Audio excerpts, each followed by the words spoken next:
హల్లెలూయా యేసు ప్రభున్ ఎల్లరూ స్తుతించుడి. Praise the lord. దేవునికి స్తోత్రము కలుగును గాక. చేరువచ్చిన ప్రియులందరికీ కూడా ప్రభు అయిన యేసుక్రీస్తు వారి ప్రశస్తమైన నామములో వందనాలు తెలియజేస్తున్నాను. మీరంతా బాగున్నారా? ఈ ఉదయకాలం దేవుడు మనకిచ్చిన ఈ ప్రశస్తమైన గడియలను బట్టి ప్రభుని స్తోత్రించాలి. దేవుడు మీకు సమాధానం, నెమ్మది కలుగు చేయనుగాక. దైవ గ్రంథం బైబిల్ నుండి సామెతలు 14వ అధ్యాయము ఒక వచనాన్ని మనం చదువుతాం. 35వ వచనం. సామెతలు 14వ అధ్యాయం 35వ వచనం. బుద్ధిగల సేవకుడు రాజులకు ఇష్టడు, అవమానకరంగా నడుచుకొని వాని మీద రాజు కోపించును. దేవుని వాక్యంలో రాయబడిన ప్రతి మాట కూడా చాలా విలువైనది. అందుకే సత్యవేద గ్రంథం బైబిల్ చదివిన వారు జ్ఞానులుగాను, పండితులుగాను, మరి వివేచన గలవారుగాను లోకములో ప్రవర్తిస్తారు. కారణం దైవ జ్ఞానము బైబిల్ గ్రంథంలో ఉన్నది. మానవుని యొక్క దైనందిన ప్రవర్తనకు అది ఎంతో ఉపయోగపడుతుంది. దేవుని వాక్యములు ఈ సమయంలో మనం చూస్తున్న భాగము సామెతలు 14వ అధ్యాయం 35వ వచనం. ఏమని రాయబడి ఉంది? బుద్ధిగల సేవకుడు రాజులకు ఇష్టడు. ప్రియులారా, బుద్ధిమంతుడిగా ఉండే పరిచారకుడు, అది ఏ ఆఫీసులో పనిచేసిన, విద్యాలయాల్లో పనిచేసిన, బ్యాంకుల్లో పనిచేసిన, లేక ఆయా స్థలాల్లో పనిచేసిన పై అధికారులకు మరి బుద్ధి కలిగినటువంటి సేవకుడు ఇష్టడుగా ఉంటాడు. ప్రియులారా, కాబట్టి మనం ఏ ఉద్యోగం చేస్తున్నాం అనేది కాదు, మనం బుద్ధి కలిగిన వారిగా ఉన్నామా లేదనేది ప్రాముఖ్యం.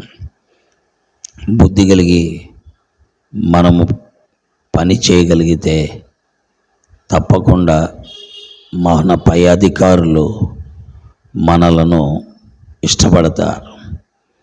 కాబట్టి దేవుని వాక్యం వింటున్నటువంటి ప్రియులారా, మనము బుద్ధి కలిగి పని చేద్దాం. మన ఇంట్లో పనిచేసే ఒక పని మనిషి ఎంతో బుద్ధి కలిగిన వ్యక్తిగా పనిచేస్తూ వెళుతూ ఉందనుకోండి, మనం ఎంతో ఇష్టపడతాం. 10 మందికి ఆమె వ్యక్తిని గురించి చెప్తూ ఉంటాం. అలాగే ప్రియులారా, మనం దేవుని మందిరానికి వెళ్ళిన, దేవుని మందిరంలో ఉన్న, దేవుని విశ్వాసులుగా జీవిస్తున్న, పరిచారకులుగా, సేవకులుగా బ్రతుకుతున్న, బుద్ధి కలిగి జీవించినప్పుడు దేవునికి మనం ఇష్టలుగా ఉంటాం. దేవునికి మనం ఇష్టలం అవ్వాలి అంటే దేవుని యొక్క మార్గములో దేవుని అందరి విశ్వాసులైన మనము ఆ పరిశుద్ధమైన నామానికి అనుకూలంగా బుద్ధి కలిగి ప్రవర్తించాలి. అందుకే దైవజనుడైన అపోస్తులైన పౌలు కూడా విశ్వాసులను హెచ్చరిస్తూ తీతుకు రాసిన పత్రిక 2వ అధ్యాయం 11, 12, 13 వచనాల్లో 14 వచనాల్లో ఆయన మాట్లాడుతూ మీరు స్వస్థ బుద్ధి కలిగిన వారుగా ఉండండి అని అన్నాడు. అలాంటి వారిని దేవుడు ఇష్టపడతాడు. దైవ గ్రంథంలో మనం చూస్తున్నట్లయితే మరి దావీదు దేవునికి ఇష్టడయ్యాడు. అతడు నా ఇష్టానుసారుడైన మనుష్యుడు అని దేవుడే పలికినట్లుగా మనం చూస్తున్నాం. ప్రియులారా, దేవునికి ఇష్టలైనటువంటి మనుషులకు భూమి మీద సమాధానం కలుగుతుందని లూకా సువార్త 2వ అధ్యాయం 14వ వచనంలో చదువుతున్నాం. కాబట్టి ఆయనకి ఇష్టలుగా మనము జీవించాలంటే బుద్ధి కలిగి మనము జీవించాలి. అందుకనే దైవ గ్రంథం బైబిల్లో దానియేలుని గురించి దేవుడు మాట్లాడుతూ అతడు బహుప్రియుడు అన్నాడు. అంటే ఎందుకన్నాడు? దానియేలు అతి శ్రేష్టమైన బుద్ధి గలవాడు.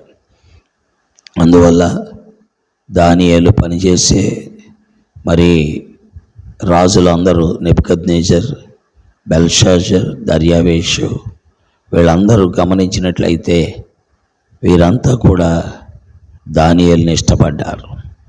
ఎందుకని? అతని ప్రవర్తన, అతని బుద్ధి, అతని పైన ఉన్న అధికారులకు, రాజులకు ఇష్టం కలిగించింది. అంతేకాదు, పరలోకమందున్న దేవుడు కూడా దానియేలును గురించి ఇష్టపడ్డాడు. అందుకే దానియేలు నువ్వు బహుప్రియుడవు అని స్వయముగా దేవుడు దానియేలును గురించి పలికాడు. కాబట్టి దేవుని వాక్యం ఏంటున్న ప్రియులారా, దైవ గ్రంథం బైబిల్ మాట్లాడే సత్యం, బుద్ధి కలిగి పనిచేసేవాడు రాజులకు లేక అధికారులకు ఇష్టడట. అవమానకరముగా నడుచుకున్న వాని మీద రాజు కోపించును. చూసారా? అంటే అధికారులు నీ మీద కోపపడుతున్నారు, నిన్ను అసహించుకుంటున్నారు, నీ విషయమై పెద్దగా వారు సంతోషించట్లేదు అంటే అర్థమేంటి? నీవు బుద్ధి లేనివాడిగా ప్రవర్తిస్తున్నావు. అసహ్యమైన అలవాట్లతోనూ, అసహ్యమైన వ్యసనాలతోనూ, అసహ్యమైనటువంటి మాటలతోనూ, అసహ్యమైనటువంటి చేష్టలతోనూ మనం ఉన్నట్లయితే రాజు అసహించుకుంటాడు. కాబట్టి ప్రియులారా గమనిద్దాం, అటువారి మీద అధికారులు కూడా కోపిస్తారు.